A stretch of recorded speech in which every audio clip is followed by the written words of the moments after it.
सबसे पहले इस संवाददाता सम्मेलन में आए हुए मैं अपने सभी पत्रकार साथियों का, और मैं देख रहा हूं कि कुछ ऐसे दोस्त भी हैं जगह की कमी के चलते कमरे में आ नहीं पाए हैं लेकिन सुन रहे हैं बाहर खिड़कियों से। मैं आप सबका स्वागत करता हूं और मंच पर उपस्थित एआईसीसी ऑर्गेनाइजेशन के जनरल सेक्रेटरी वेणु जी, जनरल सेक्रेटरी सुरजेवाला जी, एससी डिपार्टमेंट के चेयरमैन नितिन राउत जी, बिहार के प्रभारी भक्तचरण दास जी, बिहार के अध्यक्ष मदन मोहन झा जी और कांग्रेस पार्टी के ट्रेजरर पवन बंसल जी, हमारे युवा साथी और गुजरात कांग्रेस के वर्किंग प्रेसिडेंट भाई हार्दिक पटेल जी, और हमारे आंदोलन में कदम से कदम मिलाकर हर घड़ी हमारा साथ देने वाले हमारे साथी बडगाम से निर्दलीय विधायक साथी जिग्नेश मेवानी जी, मैं आप सबका आभार व्यक्त करता हूं। और मैं अपने पत्रकार साथियों से कुछ चीज़ों को लेकर मुखातिब हूं, उससे पहले आज ये एक ऐतिहासिक दिन है। आज शहीद आजम भगत सिंह की जयंती है। लोग शहीद होते हैं, भगत सिंह शहीद आज़म हैं। शहीद आज़म इसलिए हैं कि आज हम लोग जहां माल्यार्पण करने के लिए गए थे, शहीद पार्क, वो शहीद पार्क एक ऐतिहासिक पार्क है। वो हिस्सा है फिरोज शाह कोटला फोर्ट का, जहां पर चंद्रशेखर आज़ाद जी की अध्यक्षता में हिंदुस्तान रिपब्लिकन आर्मी की गुप्त मीटिंग हो रही थी। अंग्रेज़ों के ज़माने में क्रांतिकारी छुपकर मीटिंग किया करते थे।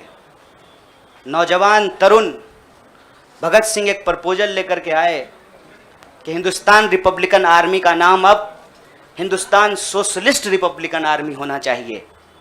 यह ऐतिहासिक क्षण, वो ऐतिहासिक भूमि और हमारे युवाओं के आइकन शहीद आजम भगत सिंह को हम अपना नमन प्रस्तुत करते हैं।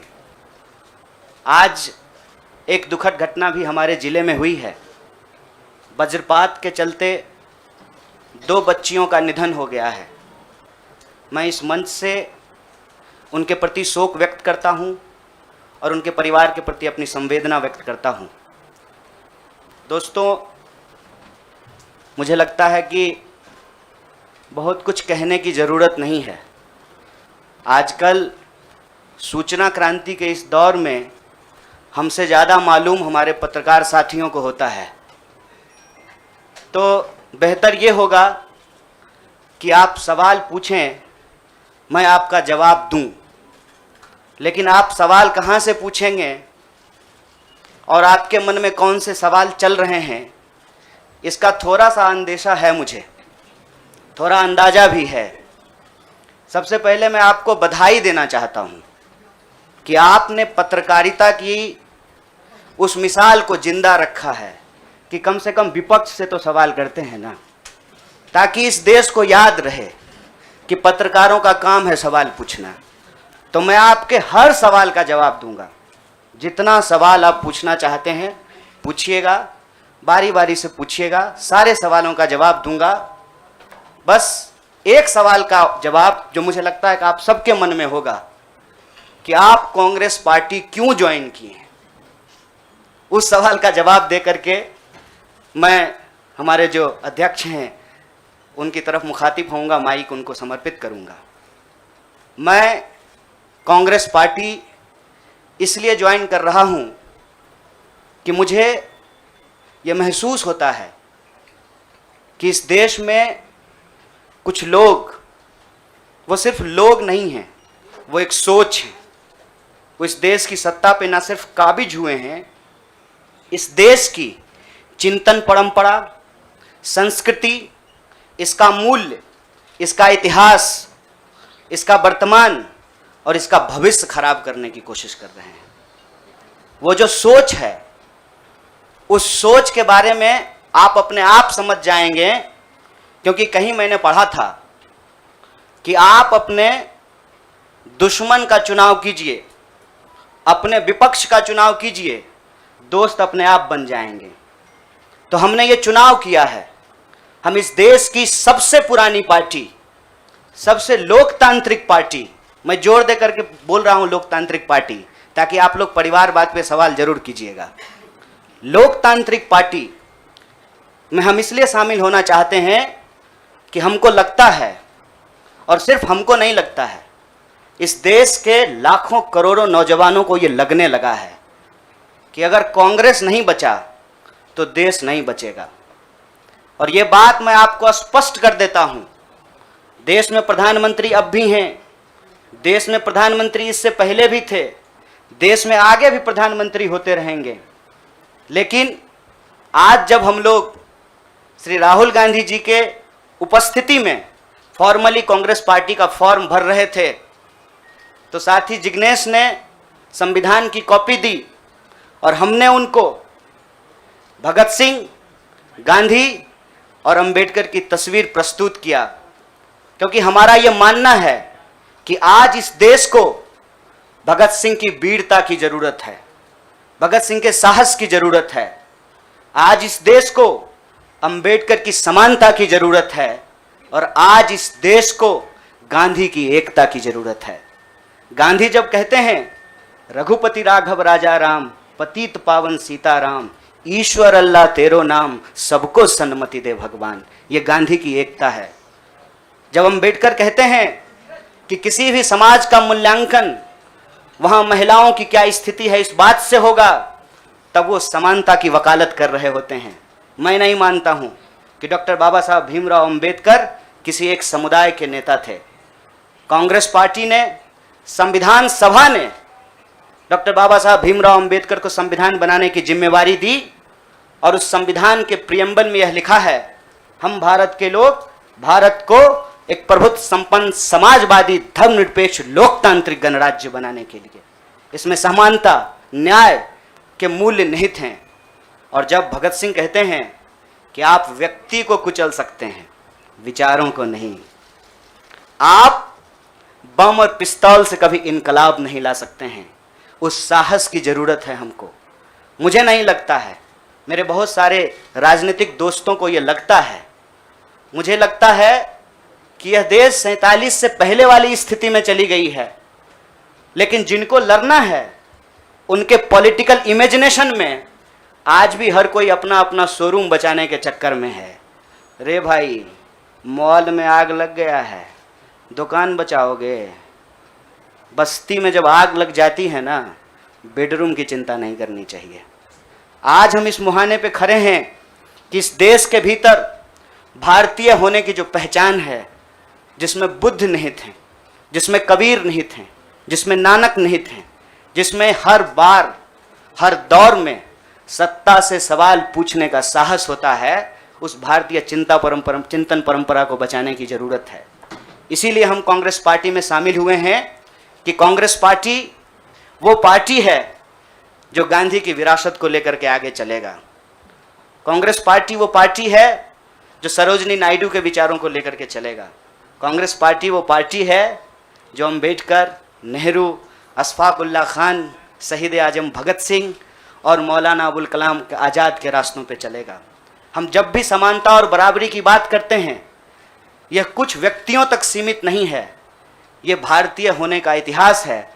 और इस भारतीय होने के इतिहास को अपने आप में यदि कोई समेटे हुए है तो देश की सबसे पुरानी पार्टी है। और जो लोग कह रहे हैं विपक्ष कमज़ोर हो गया है, यह सिर्फ विपक्ष के लिए चिंता की बात नहीं है। यह मैं नहीं कह रहा हूँ, कोई शास्त्र, कोई किताब उठा करके देख लीजिए। जब विपक्ष कमज़ोर हो जाता है, सत्ता तानाशाही रुख अख्तियार कर लेती है। इसीलिए देश की सबसे बड़ी विपक्षी पार्टी, मैं कोई गुनागणित नहीं कर रहा हूँ, लेकिन मुझे यह बात सीधे तौर पे समझ में आ रही है कि देश के लोकसभा में 545 सीट हैं, 200 लगभग सीट ऐसे हैं जहां भाजपा के सामने कांग्रेस के अलावे कोई विकल्प नहीं है। मैं ये नहीं कह रहा हूं कि मेरी जिम्मेवारी सिर्फ एक पार्टी के लिए है, लेकिन जो पार्टी सबसे बड़ी पार्टी है, सबसे बड़ी विपक्षी पार्टी है, उस पार्टी को अगर नहीं बचाया गया, अगर बड़े जहाज को नहीं बचाया गया, छोटी छोटी कश्तियां भी नहीं बचेगी। इसीलिए, और मैं जब यहाँ बैठा हुआ हूँ, मेरे इतिहास को, मेरे वर्तमान को लोग देख रहे हैं। बहुत सारे सवाल हैं, वो आएंगे, उनका जवाब मैं दूंगा, लेकिन यह जो ऐतिहासिक जिम्मेवारी है, उस जिम्मेवारी से मैं अपना मुंह नहीं मोड़ सकता हूँ। मैं जहाँ पैदा हुआ, जिस पार्टी में पला बढ़ा, उसके प्रति मैं आभार व्यक्त करता हूँ। उसने मुझे सिखाया, पढ़ाया, लड़ने का जज्बा दिया है।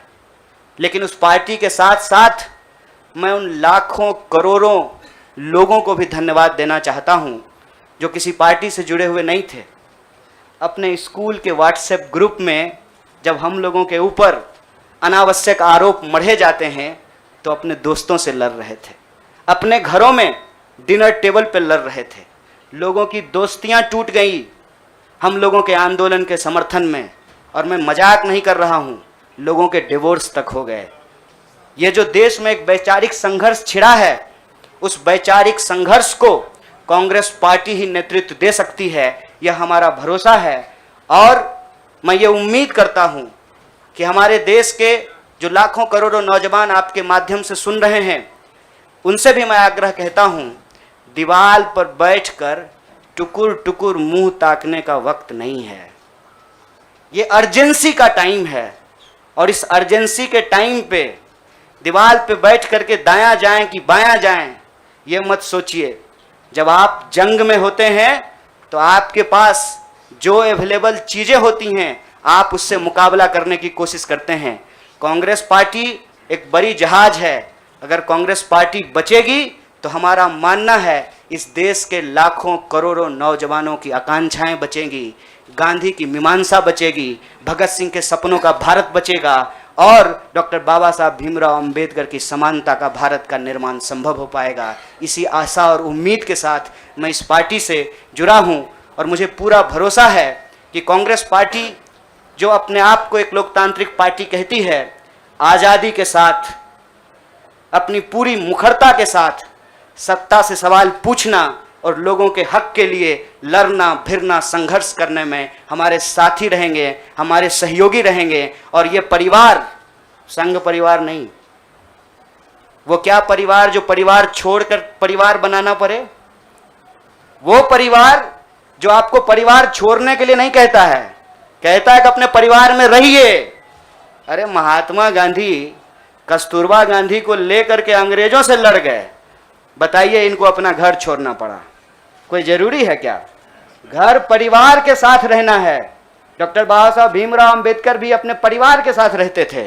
आप जितने बड़े लोग हैं उनका इतिहास उठा करके देख लीजिए, सब लोग अपने परिवार के साथ रहते थे। वो परिवार छोड़ करके बनने वाला परिवार नहीं। न्याय, बराबरी और संघर्ष के लिए इस परिवार में मैं शामिल हुआ हूं।